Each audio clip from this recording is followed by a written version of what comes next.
So here we are, we're 20 kilometers from Marrakech, just on the edge of the Palmery, near the Palais Namaskar. This is the main entrance. There is a guardian's lodge, gatekeeper's lodge.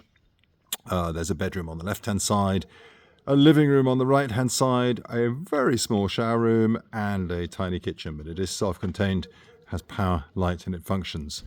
There is an exterior wall there, and you can see the villa in the background. And if I take you this way, you can see the palms in the distance, and that is the western boundary of the land. That's a rammed earth wall, the other one is concrete, and the structure you might just about see in the distance there is the stable block. I'll take you inside. Quite nice poker work on the doors. And there's a shaded parking area here as well. Various dogs, children, animals and cats, and then the main entrance to the villa. This is late afternoon and the house faces west. These are mature olive trees, they are productive. There is a deep well, 80 meters, water at 40 meters, and as you can see, there are a lot of olives on these trees. We do have water here. So it's a very impressive entrance. And at one stage we considered doing events, marriages, that type of thing here, because the house has a certain something about it. There's just under 1 hectare of land. It would have been 1 hectare originally, but normally with the titling one loses a slight amount around the perimeter, so it is 9,800, 9,500, something like that. There is this porch. It's very elegant. Absolutely no issues following the earthquake. The concrete structure on my left hides another well. There is a 40-meter traditional well there. We don't use it. It does work, but we don't use it. This is semi-finished on the ground floor. On the plans, this is a living room come dining room, very big reception room, probably shrunk a little bit by the camera. And it follows all the way through, so this faces east-west. You're looking at the eastern boundary here. There was a grapevine and a shaded area here. Main staircase, which is a nice feature. This is double height. Rises here. There we go, main entrance to upstairs. That little room at the back there is down on the plans as a bathroom. There is a bedroom, ground floor, study, whatever you want it to be, a room really I should say, through that door, to which actually I do have a key, but it's, I suspect, probably slightly full of junk. Oh, not bad. There we go. So one room on the ground floor there. There is a very similar space on this side, which would possibly be a dining room, possibly be a kitchen. Then the sort of very Marrakech inside-outside space here, and another room to which I definitely do not have a key, but that is a large bedroom through those blue steel doors. There's a lobby, looking back at the staircase. This is down on the plans as a kitchen, but is really much better as a utility. So that's the ground floor. A view of the trees and the land. There is a second entrance suitable for trucks on the other side. There's another gravel track down to it, and there is another building which I will attempt to video later. There is a separate self-contained riad on the far corner of the land. There's basically a building in each of the 3 corners of a square piece of land. One corner remains unbuilt. Double doors, fantastic. They're salvage doors, architectural salvage. And up here, essentially there is a 1-bedroom apartment. House was built by a gentleman who had more than one wife, and I think this was intended to be his apartment. We bought it semi-finished. There is a little kitchen now, I should explain that. Ted elect Yeah, functioning. Everything works. And then you've got loads of balconies. This one overlooks the grapevine, the trellis work beneath us. That is the eastern side of the house, looking towards the boundary. There's the giblet in the background. You cannot probably make out the atlas on this, but they are visible even today in early September. There is a mountain view. They are roughly level with the tops of the palm trees. So in wintertime, this is absolutely spectacular. Back into the upstairs salon.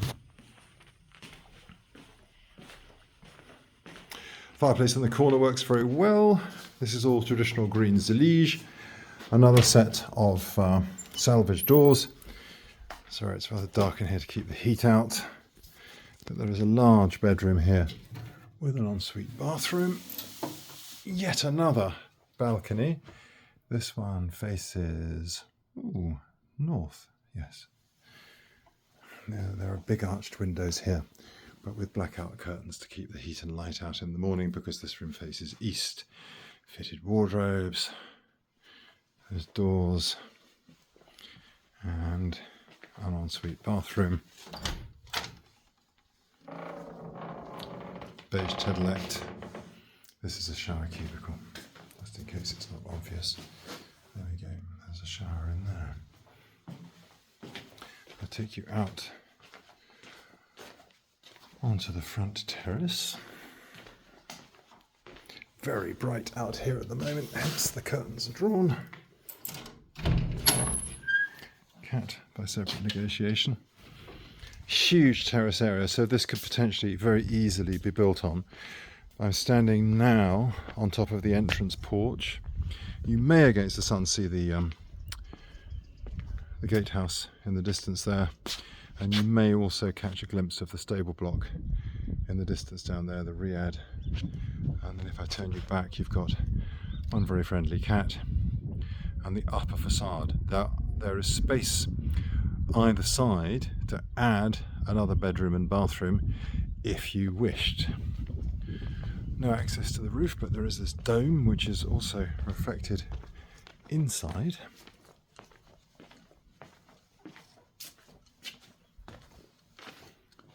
There you go. Beautiful piece of plastering. The plaster up here, incidentally, is all raw lime plaster. There is no paint in the house. The plaster itself is white, as is traditional. The beige is Tedelect, and obviously the tiles are glazed green. Zelige. This is back to the main staircase. Double height.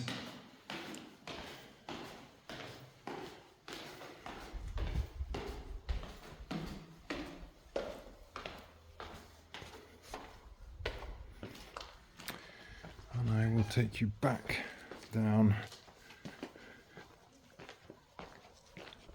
and across to the stable block.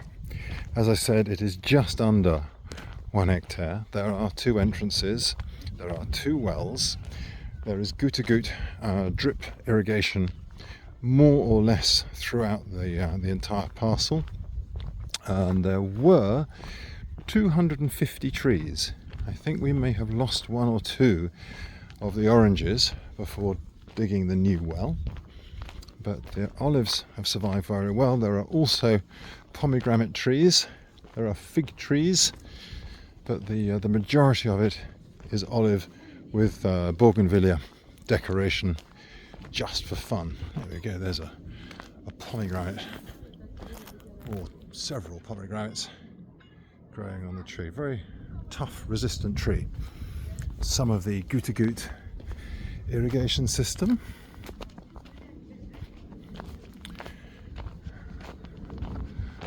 Olives. There is actually a very traditional hammam as well, literally the sort that you light a fire underneath. So I'm walking north here. This is the northwestern corner of the land, and you have another very substantial structure.